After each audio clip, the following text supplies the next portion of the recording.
Bismillahirrahmanirrahim.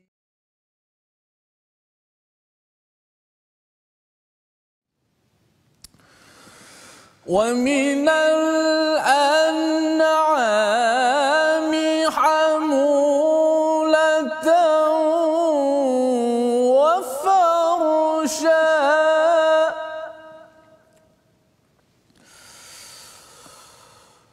kulu mimma razaqakumullahu wa la tattabi'u khutuwatis syaitani innahu lakum aduwwun mubin.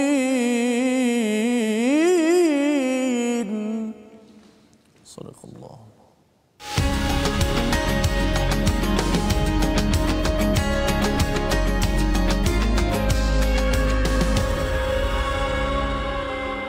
Assalamualaikum warahmatullahi wabarakatuh. Alhamdulillah wassalatu wassalamu ala Rasulillah wa ala alihi wa man wala syada la ilaha illallah syadana Muhammadan abduhu wa rasuluh. Allahumma salli ala sayidina Muhammad wa ala alihi wa sahbihi ajma'in. Amma ba'du. Apa khabar tuan-tuan dan puan yang dirahmati Allah sekalian? Kita bersyukur pada Allah Subhanahu wa taala, kita meneruskan pengajian kita pada hari ini dalam My Quran Time, baca faham amal. Kita berdoa pada Allah Subhanahu wa taala, Allah mudahkan urusan kita. Kita mulakan dengan doa kita, subhanakala ilma lana illa ma 'allamtana innaka antal alimul hakim. Rabbi zidni ilma. Kita mohon pada Allah SWT ditambahkan ilmu pada hari ini, ilmu yang memberi makna kepada kehidupan kita, bukan sekadar ilmu kita melakukan kerja-kerja seharian, tetapi lebih daripada itu untuk mendekatkan diri kita kepada Allah SWT. Pada hari ini kita bersama dengan Ustaz Tirmizi. Apa khabar Ustaz? Alhamdulillah. Alhamdulillah Ustaz ya. Kita berada juz ke-8 ini menarik ya.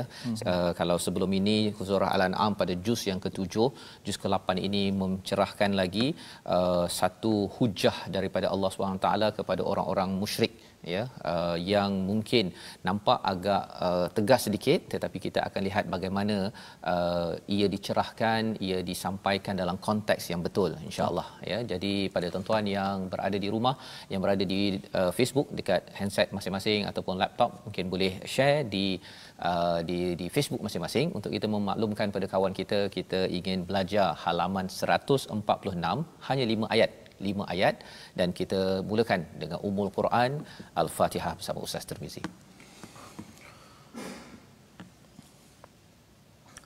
A'udzu billahi minasy syaithanir rajim. Bismillahirrahmanirrahim. Alhamdulillahi rabbil alamin.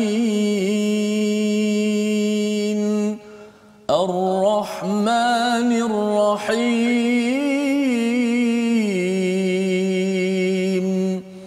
Maliki yaumiddin. Iyyaka na'budu wa iyyaka nasta'in. اهدنا الصراط المستقيم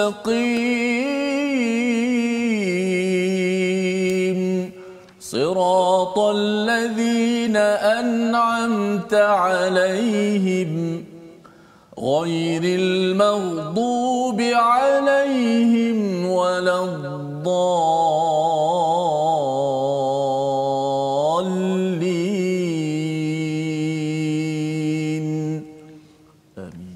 Amin ya rabbal alamin. Begitulah bacaan daripada surah Al-Fatihah untuk kita memohon pada Allah Subhanahu Wa Taala diberikan hidayah, dan kita tidak mahu menjadi orang yang dimurkai, yang disesatkan, dan kita tidak mahu jadi orang yang digelar sebagai musyrik, yang mensyirikkan Allah. Nauzubillah min zalik ya. Kerana apa? Kerana tidak memahami ilmu yang sebenarnya, dan inilah yang kita akan belajar daripada ayat ataupun halaman 146. Mari kita lihat kepada sinopsis pada hari ini. iaitu pada ayat 138 hingga ayat 140 kita melihat kepada syariah kaum jahiliah, ya, jalan hidup peraturan kaum jahiliah ini tidak tetap dalam masalah binatang ternak serta pembunuhan anak mereka. Kesinambungan daripada halaman 145 pada ayat 137 semalam. Dan kemudian kita akan melihat pada ayat 141 hingga 142 dalil yang menunjukkan kebesaran dan kekuasaan Allah Subhanahu Wa Taala yang menjadikan tumbuhan pada ayat 141 dan menjadikan an'am yang menjadi tajuk ataupun nama surah yang ke-6 ini, yang kita akan lihat lebih lanjut lagi apakah cabaran. Kadang-kadang kita rasakan tumbuhan dan binatang ini biasa-biasa saja, tetapi ia boleh mengganggu tauhid kalau tidak diuruskan dengan sebaiknya. Mari sama-sama kita mulakan dahulu dengan ayat 138 hingga ayat 140 bersama tuan-tuan yang ada di rumah, ya, boleh buka mushaf, adik-adik bersedia untuk bersama Ustaz Tirmizi insya-Allah. Baik, terima kasih kepada Ustaz Fazrul, sahabat saya dan juga semua sahabat-sahabat seperjuangan, sahabat-sahabat Al-Quran. Moga-moga ukhuwah ini yang kita bina ini semata-mata kerana Al-Quran ini berpanjangan hingga kita ke syurga Allah Subhanahu Wa Taala. Alhamdulillah, sama-sama kita luruskan hati kita, kita ikhlaskan niat kita. Moga-moga Allah Taala memberi hidayah kepada kita, petunjuk, ilham kepada kita untuk semata-mata kita nak memaham akan kalamnya, dapat kita amalkan dalam kehidupan seharian kita. Jom sama-sama kita share terlebih dahulu My Quran Time ini, biar semua rakan-rakan kita dapat mendengar bacaan Al-Quran dan yang penting dapat memahami isi kandungannya. Ayat 138 hingga 140 kita baca sama-sama dengan maqam nahawan insya-Allah.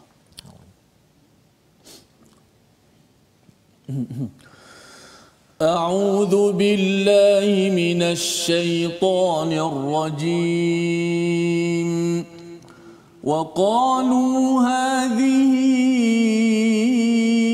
أنعام وحرث حجر لا يطعمها إلا من نشاء بزعمهم لا يطعمها إلا من نشاء بزعمهم وأنعام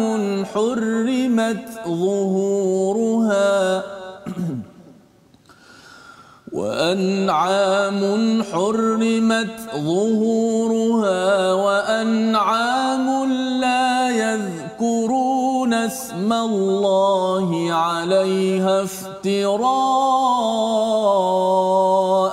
عليه سيجزيهم بما كانوا يفترون وقالوا ما في بطون هذه الأنعام خالصة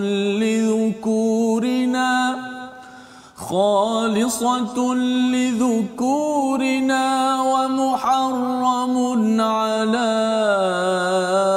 أزواجنا وإن يكن ميتة فهم فيه شركاء سيجزيهم وصفهم إنه حكيم عليم قد خسر الذين قتلوا أولادهم سفها بغير علم وحرموا ما رزقهم الله افتراء على الله قد ضلوا وما كانوا مهتدين Sadaqallahul azim. Surah Al-Azim, gitulah bacaan daripada ayat 138 hingga ayat 140 menyambung kepada perbincangan kita semalam. Kita sudah memulakan pada hari Isnin, kita melihat kepada ayat ataupun halaman 145.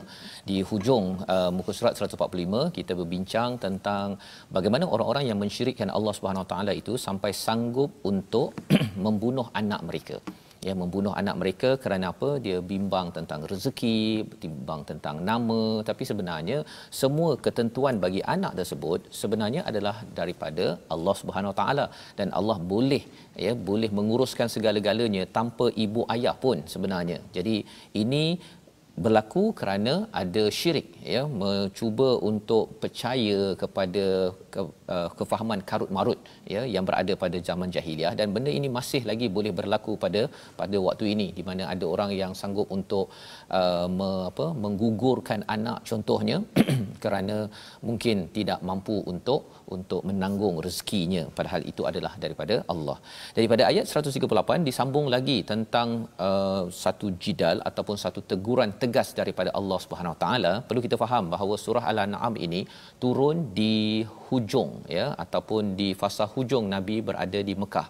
Jadi apa yang kita sedang belajar ini ialah suatu perkara penghujahan di hujung selepas Nabi sudah mengingatkan dengan apa istilahnya Ustaz, ud'u ila sabili rabbika bil hikmah, dengan hikmah, dengan mau'izah, kemudian barulah sampai pada tahap jidal ini.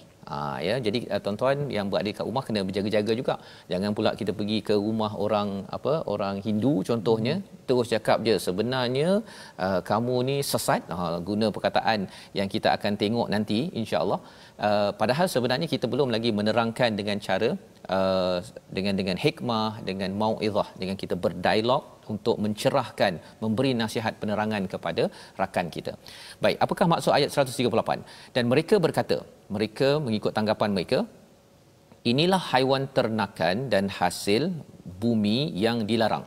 Istilah kat sini an'am, binatang ternakan, harth adalah hasil tanaman, hijrun. Hijrun ni sebenarnya maksud asalnya batu Ustaz, batu, tapi maksudnya bila dia cakap hijrun itu apa? Haram yang betul-betul keras, ya, yang terhalang. Hijrun la yat'amuha, jangan kamu makan, ya, jangan mereka makannya, tidak boleh dimakannya, illa man nasya'u bi za'mihim, kecuali apa yang orang yang kami kendaki mengikut anggapan mereka. Wa an'amun hurrimat, dan ada binatang ternakan yang mereka haramkan, ya, ditunggangi, zuhuriha, ya, untuk ditunggang. Wa an'amun, dan juga binatang yang tidak disebutkan nama Allah alaiha, iftira'u alaihi an alaih. Jadi di sini sebenarnya mereka Allah bagi binatang, Allah bagi tanaman, ya. Ada binatang dan tanaman yang mereka haramkan, ya, mereka tak benarkan makan. Dan juga ada binatang yang dia haramkan untuk ditunggang, ya. Pasal apa nanti kita akan tengok lebih lagi.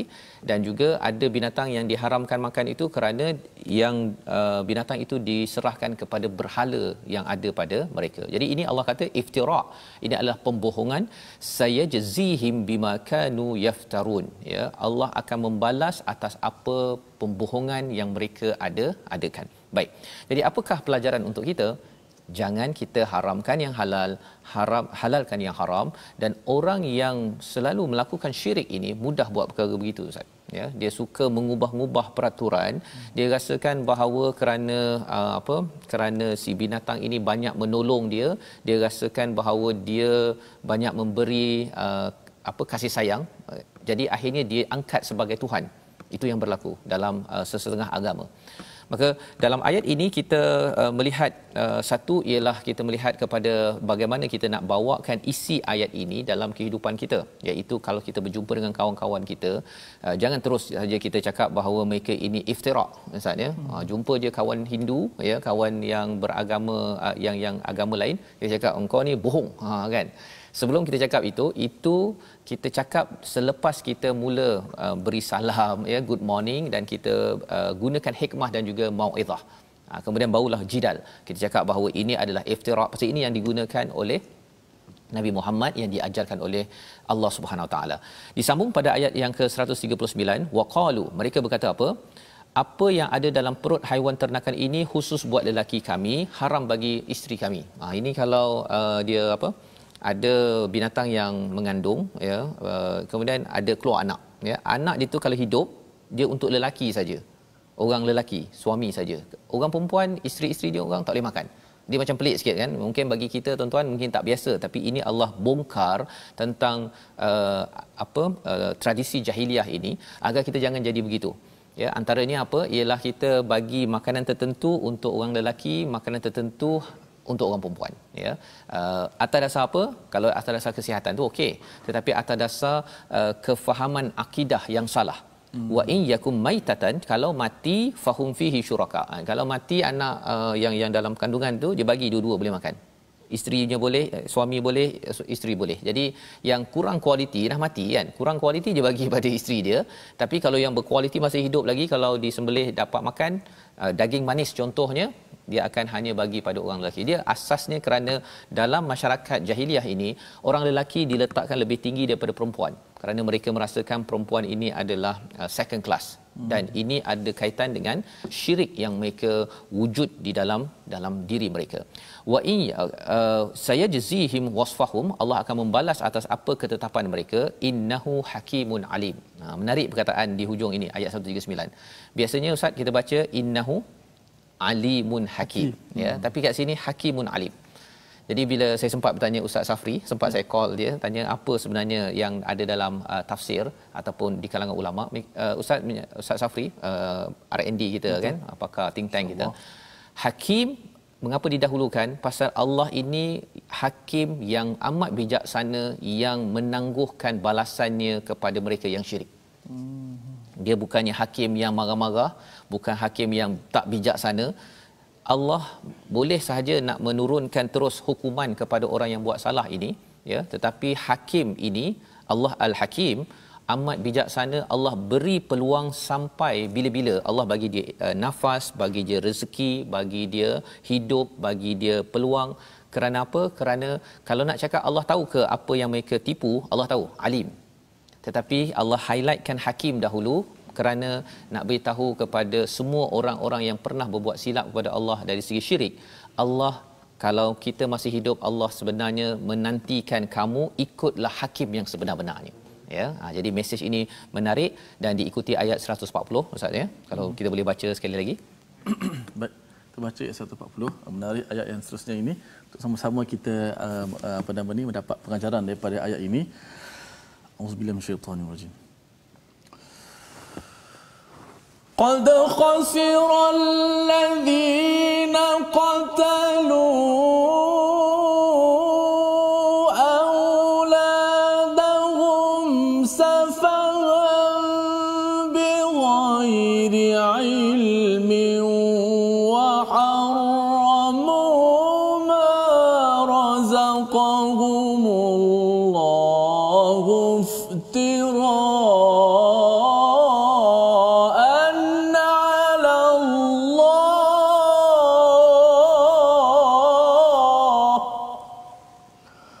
قد ضلوا وما كانوا مهتدين.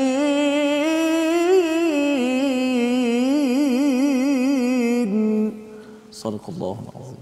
Sesungguhnya rugilah bagi mereka yang membunuh anak-anaknya kerana kebodohan lagi tanpa pengetahuan dan mengharamkan rezeki yang dikurniakan Allah kepada mereka dengan semata-mata membuat pembohongan terhadap Allah SWT. Jadi ada dua perkara yang Allah beritahu kesan daripada syirik, tidak mentauhidkan Allah. Yang pertama, seseorang itu sanggup membunuh anak-anak mereka kerana safahan, ya. Safih ini maksudnya tak berapa berakal sangat. Maksudnya tak dia kalau safih dalam surah An-Nisa itu anak-anak yang belum balik lagi tu, ya. Tapi kat sini bila Allah menggunakan safahan ini maksudnya orang ni walaupun umurnya 50 tahun tapi perangai cara berfikir macam umur 3-4 tahun, tak matang. Ya. Dan bila tak matang itu tak berilmu, bi ghairi ilm, bukan tak matang kerana tak cukup pengalaman. Kerana ilmu, maka kesannya ialah dia sanggup untuk membunuh si anak. ya. Jadi ini yang pertama, mengapa pentingnya ilmu, kerana ilmu ini kalau kita tak cari ilmu, akhirnya tauhid kita ini akan terganggu. Dan tuan-tuan mengikuti My Quran Time ini adalah proses ilmu untuk kita mengelakkan daripada ayah umur 50 tahun tapi dia punya cara berfikirnya macam anak umur 5 tahun, kerana safaham bighairi an wa harramu, dan mengharamkan apa yang telah Allah rezekikan dengan melakukan pembohongan. Dan mereka buat begini ustaz ya, sebenarnya salah satu agenda mereka, orang yang buat syirik ni, dia kerana ada personal interest. Kadang-kadang pasal dia nak lakukan lembu tertentu, kerana dia nak jual berhala tertentu, jadi dia tipu, akhirnya saya boleh jual saya punya produk, nak tertarik ya. Dan ini boleh berlaku juga di dalam masyarakat kita. Orang buat testimoni tipu kan, pasal apa? Nak lariskan produk dia. Yang itu tuan-tuan kita kena jaga elok-elok, kerana ia boleh membawa kepada istilah qad dallu wa ma kanu muhtadin. Mereka itu sesat yang sebenar-benarnya tidak berada dalam petunjuk. Ini yang kita baca dalam surah Al-Fatihah. Kita minta diberikan hidayah dan kita tidak mahu jadi ghairil maghdubi alaihim waladdallin. Tidak mahu jadi orang yang sesat. Kerana apa? Kerana tidak ada ilmu yang menyebabkan tauhid kita terganggu. Membawa kita kepada perkataan kita pada hari ini. Mari sama-sama kita perhatikan. Ta'ima, iaitu memberi makan, 48 kali yang disebut di dalam Al-Quran, dan perkataan ini kita jumpa pada ayat 138 ya, bila dinyatakan la yat'amuha illa man nasha'u bi za'mihim, ya, jangan makan binatang tertentu, tanaman tertentu tanpa ada asas daripada Allah Subhanahu Wa Taala, ya. Jadi sebenarnya mudah bagi Islam ini, semua benda adalah halal untuk dimakan kecuali apa yang Allah nyatakan haram, yang tidak boleh. Sikit saja kategorinya, itu adalah rezeki. Mudah bila beragama Islam, tetapi ada orang cuba komplekskan. Mengapa? Ada agenda tersendiri dalam kehidupan mereka. Jadi kita tak nak jadi yang kompleks tersebut. Kita ambil yang dimudahkan oleh Allah, bukan bermudah-mudah. Dan kita berehat sebentar, kita kembali dalam My Quran Time, baca faham amal insya-Allah.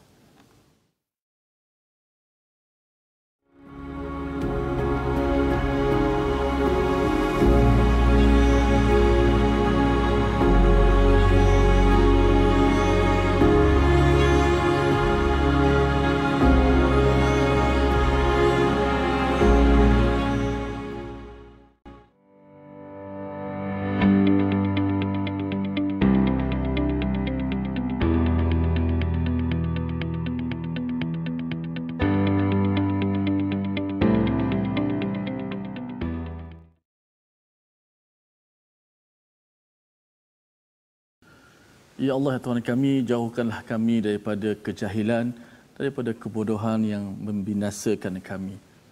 Kita tahu kerana kejahilan inilah manusia akan buat satu perkara yang di luar jangkaan kerana akal manusia, sebagaimana disebut oleh Ustaz Faz tadi.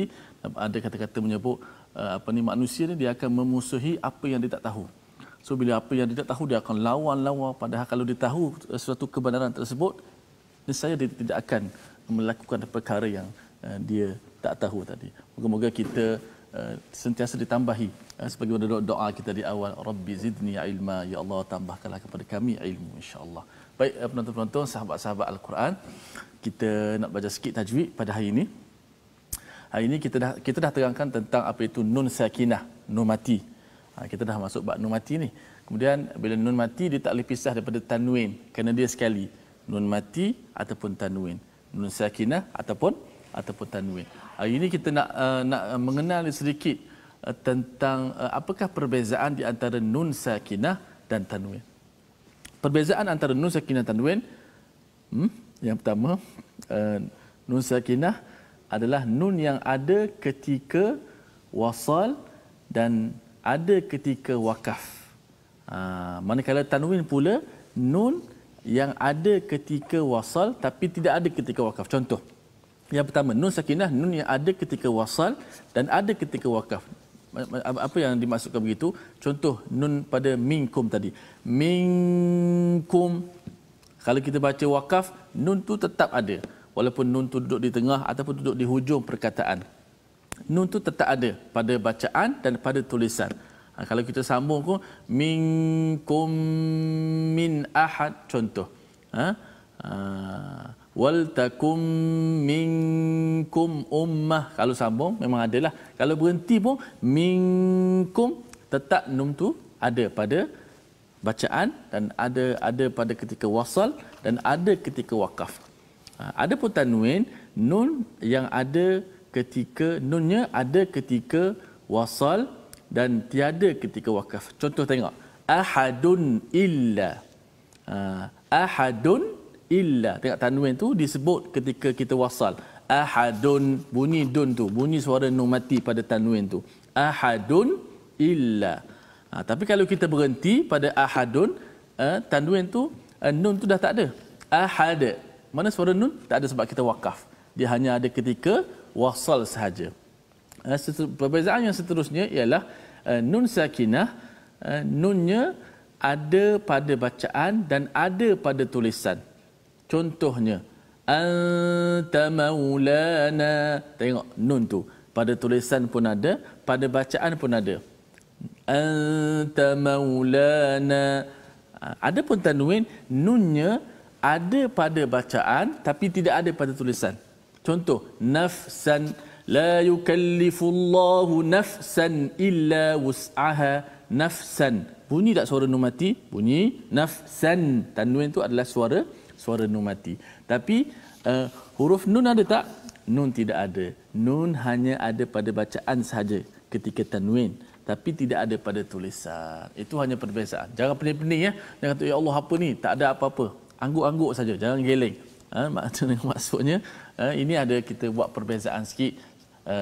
Nun sakinah dan tanwin ada perbezaan dia. Itu sedikit perbezaan. InsyaAllah kita akan sambung balik pada episod yang esok ni. Apa lagi perbezaan yang lain supaya kita kenal betul-betul nun mati dan tanwin. Jumpa dalam Quran, oh dah tahu dah ini nun mati ni, ini tanwin ni, kita dah kenal dah. Orang tak kenal maka orang tak cinta. Orang tak kenal maka tak tahulah. Kalau tak tahu insya-Allah akan tahu, insya-Allah akan tahu ya, masya-Allah. Sebenarnya ustaz cakap tentang tajwid membaca al-Quran ni, saya baru dia ada berjumpa dengan ada yang baru masuk Islam kan. Mereka ambil transliteration yang pakai bahasa Rumi tu kan untuk baca al-Quran tu. Yang Rumi pun susah nak baca, apatah lagi yang Jawinya kan. Tapi bagi tuan-tuan yang kita semua yang dah boleh baca al-Quran ni, ini sebenarnya satu anugerah sebenarnya kan. Pasal dia kalau baca ABC tu dia sambung-sambung je kan, boleh teka-teka dia punya bunyinya. Tapi bila baca bahasa Arab ni, bahasa al-Quran ini, alif ba ta itu dia ada, kalau awalnya, kalau di tengah dia nak sambung-sambung tu prosesnya itu lebih sikit kan. Jadi kita doakan jika kita dah diizinkan Allah untuk membaca, mengenal huruf hijaiyah dan mengenal al-Quran ini adalah satu nikmat dan ia adalah satu perjuangan lah ya untuk kita terus bersemangat dalam kehidupan kita. Baik. Kita sambung pada dua ayat lagi, ayat 141 hingga ayat 142. Kali ini Allah bercerita tentang tanaman dan haiwan. Apakah yang penting kita perlu ambil daripada dua ayat ini? Jom kita baca bersama. Baik, lagi baki dua ayat yang kita nak baca. Ini kehebatan peraturan Allah adalah paling baik sekali. Kita ingat bila sebut peraturan Allah ni, dia adalah satu, Allah Taala nak tegak kita bagaimana kita berinteraksi, bagaimana kita berhadapan. Ini peraturan Tuhan yang tetapkan kepada kita, yang ciptakan kita. Kadang-kadang kita akal kita tak sampai nak fikir, kenapa Tuhan buat macam ni, kenapa Tuhan buat macam ni.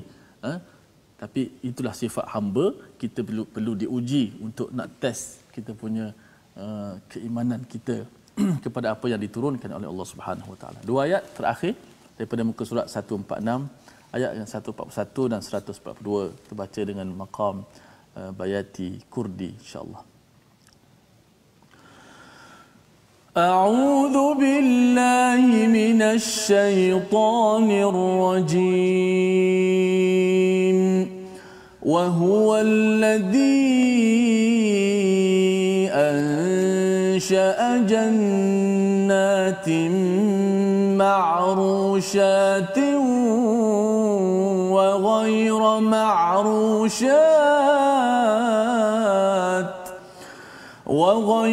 معروشات والنخل والزرع مختلفا أكله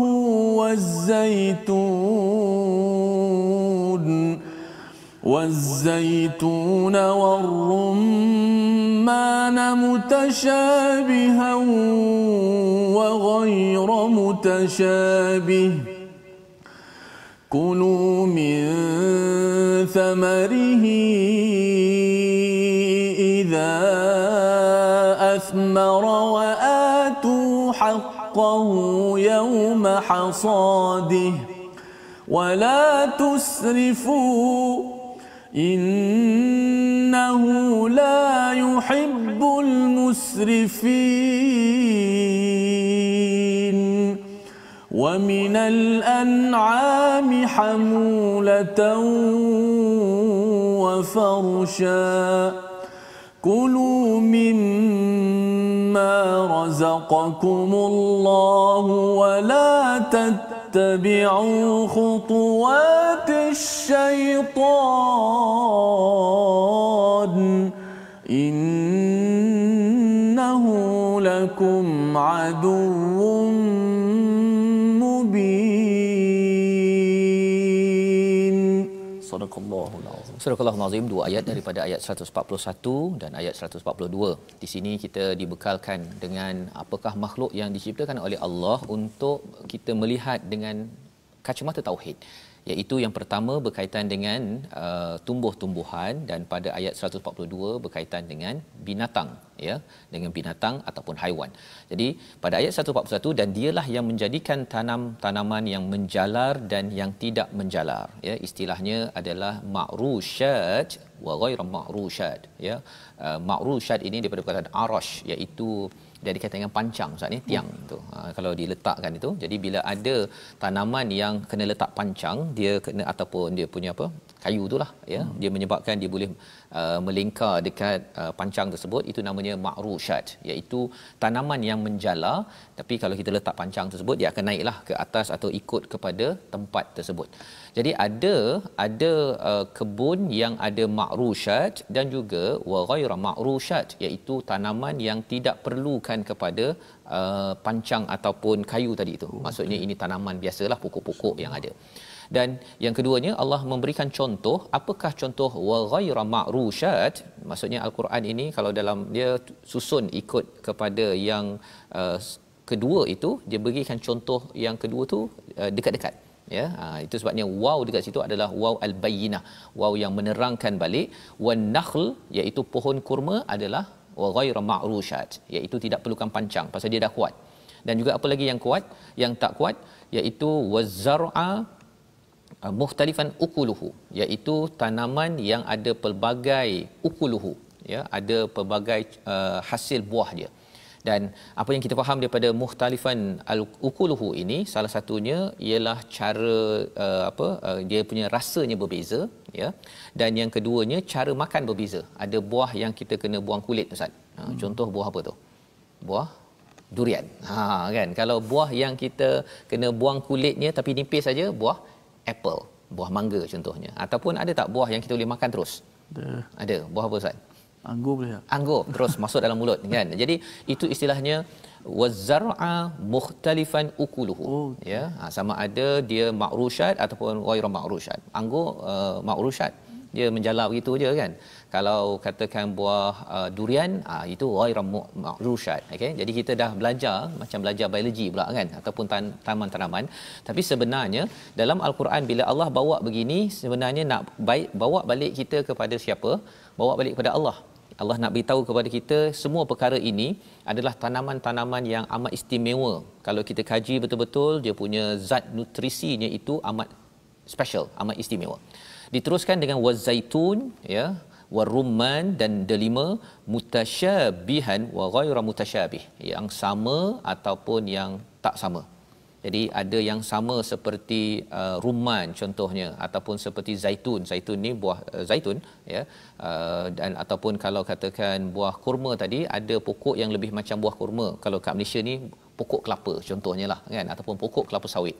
Jadi di sini Allah nak beritahu bahawa kepelbagaian ini bukan sekadar diciptakan sia-sia, tetapi ada 3 perkara yang perlu diberi perhatian. Yang pertama, kulu min thamarihi idza asmara wa atu haqqahu yauma hasadih. Yang pertama makan, yang kedua bila dia dah ada hasil, wa atu haqqahu yauma hasadih, pada hari tuai ada hasil kena beri haknya. Di sini dah mula bawa kepada clue kepada zakat Ustaz ya, tapi zakat belum keluar lagi. Ini adalah clue Allah nak bagi, nak siapkan minda orang-orang di Mekah itu bahawa nanti kamu kena bagi sumbangan ya kepada masyarakat ataupun kepada haiwan. Dan yang ketiganya, apakah yang perlu dibuat ketika kita nampak tanaman, wala tusrifu innahu la yuhibbul musrifin. Jangan melampau ya, jangan berlebih-lebihan ketika menggunakannya. Sesungguhnya Allah tidak suka kepada orang yang berlebih-lebihan. Apa yang boleh kita faham daripada ayat ini, petani bila dia tanam Ustaz ya, dia dapat hasilnya setengah tahun ataupun setahun. Dia bukan macam kita kalau kerja makan gaji dapat bulan-bulan. Jadi kita pun belanja sikit-sikit. Orang yang dapat sampai setahun terus itu ya, dapat sedebuk duit dia, pada waktu itu selama hari ini dia mungkin makan nasi biasa, tapi bila dapat gaji setahun Ustaz, pada waktu ini manusia dia mula dah dia nak beli makan setiap hari nasi Arab yang harga RM100 seorang contohnya kan. Jadi di sini Allah mengingatkan makan tak ada masalah ya, berikan tanggungjawab, tapi wala tusrifu, jangan berlebih-lebihan dalam berbelanja. Kerana apa? Kerana Allah tidak suka orang yang dia tidak uruskan keuangannya dengan baik. Ya, ini mesej yang besar sebenarnya. Mungkin ada yang kata bahawa saya bukan petani, tetapi sebenarnya petani adalah yang dekat dengan masyarakat Mekah pada waktu itu ya. Mereka melihat dapat hasil daripada zaitun, daripada kurma, amat indah ya, amat istimewa bagi mereka. Tetapi Allah beritahu semua perkara ini perlu diuruskan dengan baik, dan orang yang tidak mengambil tauhid kepada Allah Subhanahu taala, mereka mudah untuk melampau-lampau dalam mereka spend, dalam mereka berbelanja. Dan bagaimana pula kalau binatang ternakan? Jom kita baca sekali lagi ayat 142 untuk kita tahu apakah fungsi dan apakah yang perlu kita kaitkan bila tengok binatang ternakan, apa sebenarnya yang Allah ingin sampaikan. Baik, kita baca ayat yang terakhir ya, 142. Wa minal an'ami hamulatan wa farsha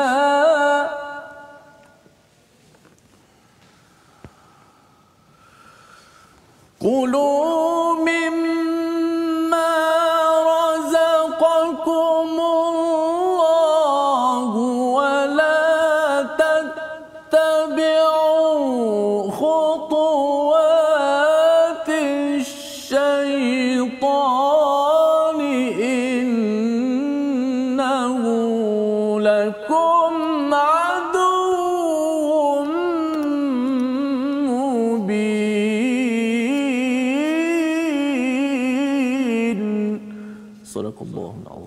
Surah Al-Azim pada ayat 142 Allah memberitahu kepada kita nikmat al-an'am ya.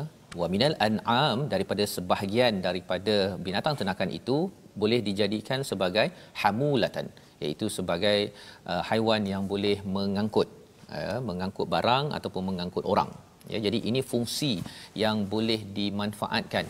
Dan mungkin bagi kita rasa macam ini dah tahu ya, tapi bagi sebahagian orang ialah mereka menggunakan idea ini untuk buat bisnes ya. Mereka boleh sewakan kuda mereka boleh sewakan lembu mereka, unta mereka. Malah ini adalah salah satu daripada sumber rezeki. Penting itu kerana apa? Kerana dalam surah Al-An'am ni banyak bercerita tentang rezeki Ustaz ya. Bila tauhid biasanya ada isu tentang rezeki, dan rezeki sebenarnya kita dibekalkan tanaman dan juga binatang. Jadi itu cara berfikir yang kita boleh nampak di dalam surah ini. Jadi Allah mengatakan apa? Yang pertama sebagai sumber pengangkutan, yang keduanya wa farsha sebagai sembelihan, boleh dimakan. Maksudnya kalau katakan bimbang pasal isu rezeki, jangan dihalal haramkan binatang yang halal Allah bagikan. Malah gunakan untuk mendapatkan lebih banyak rezeki daripada Allah Subhanahu Wa Taala. kulu mimma, okey, makanlah daripada apa yang telah direzekikan kepadamu oleh Allah SWT, wala tattabi'u khutuwati syaitan, jangan ikut kepada langkah-langkah syaitan, innahu lakum aduwwum mubin. Ini seperti surah al-Baqarah Ustaz ya, bercakap tentang jangan makan ya halalan thayyibah, jangan ikut kepada langkah syaitan. Apa kaitan, apa maksud langkah syaitan dan binatang ini? Kerana satu, bila an'am ini tidak digunakan untuk pengangkutan dan sembelihan, malah dia digunakan untuk beri pada berhala, itu langkah syaitan. Syaitan memang suka untuk kita gunakan perkara yang Allah bagi halal ini untuk perkara yang tak baik. Yang pertama. Yang keduanya ialah syaitan ini nakkan kepada kita semua jangan makan perkara yang halal. Jadi kita dapat binatang, kita curi ya, auzubillahi min zalik, kita tak nak curi. Kita jangan curi untuk menjadi pengangkutan ataupun sumber makanan kita. Dan itu sebabnya sekarang Ustaz ya, isu daging yang mereka campur-campurkan dan dijual dalam pasaran kan. Perkara ini perkara yang perlu kita beri perhatian, kerana memanglah syaitan dia nak menggelincirkan kita. Salah satunya adalah dengan makanan.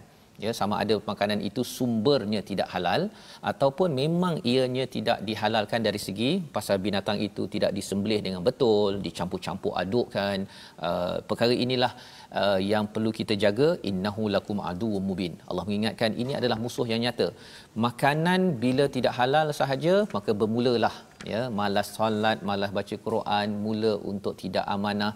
Dan ini pelajaran yang kita ambil daripada halaman 146. Mari kita sama-sama lihat situasi apakah senario keseluruhan.